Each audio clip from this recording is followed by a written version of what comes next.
Bakit? Malamang, dapat tsaka ka nag-ML pag tapos na yung ginagawa mo. Bakit naman? Kaya kayo inaabot ng anong oras eh. Yung tulog mo, anong oras ka nagigising. Ganun ba? Tigil mo yung video mo. Hindi ako nagbibideo. O, pati yan. Oh, ano mo pa? Hindi ka Hindi nga naka-record, hindi pa. Nag-ready pa lang ako. Hindi ko pa pinipindot.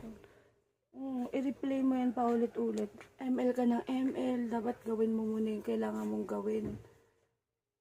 Yung lahat ng gawain mo, gawin mo muna. Ha? Bago ka mag-ML. Tapos 13.